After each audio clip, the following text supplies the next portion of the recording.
I'd want something with, I do want something with some, wind protection. So I went home and did a little web research, and I found the S1000F.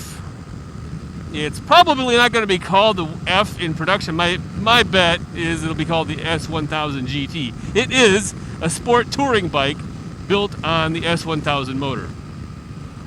My guess is they'll also have to tweak the frame. I think you're going to want to be able to get more steering angle on a touring bike. We'll see how many changes there are to make that possible. But it looks imminent. It looks like it's going to happen. Now, it's nothing but spy photos and pre-release rumors, but boy, there's a lot of them, and they're confirmed all over the place.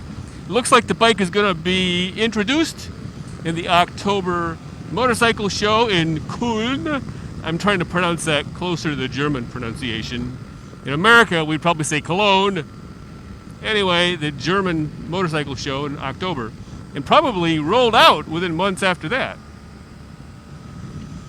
Now, let me play moto journalist for a while here and anticipate what you're thinking.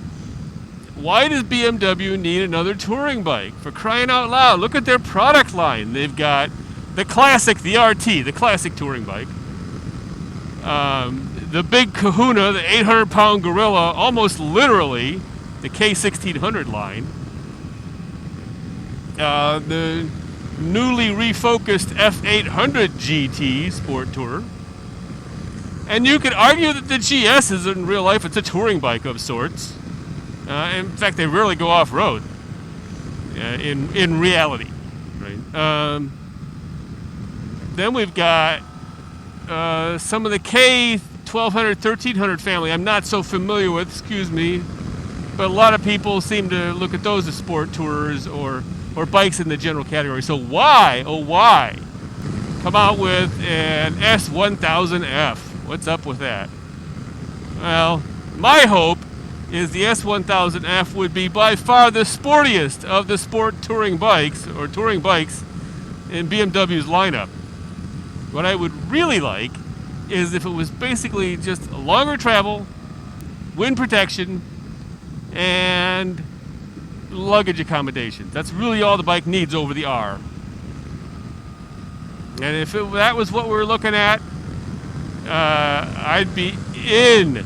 I'd be all down with that. Of course, there's the devil in the details here, of course. We don't know any of this stuff about the bike. The styling looks a bit dudsy, but the only thing we have are artist concepts, which are pretty considered to be pretty accurate, and some spy photos. They're test mules. You can't judge the styling off that, so it's really hard to say. You could expect something like this to be a little less aggressively styled than the naked bike, unfortunately. I love the styling of the R. So we'll have to see what it really looks like, what it's really called, what it's really spec'd in as in production. But if all of that comes true, it could be on my serious want list. Now, if I end up taking it up a notch, and I would be for a bike like that, won't happen right away. So even if the bike comes out before the end of the year, I'm probably not a player quite yet. But we'll have to see. We will have to see. In the meantime, keep an eye out on the S1000F, S1000 GT, or S1000 ST, whatever it gets called. Hey, and I will see you all out there on two wheels.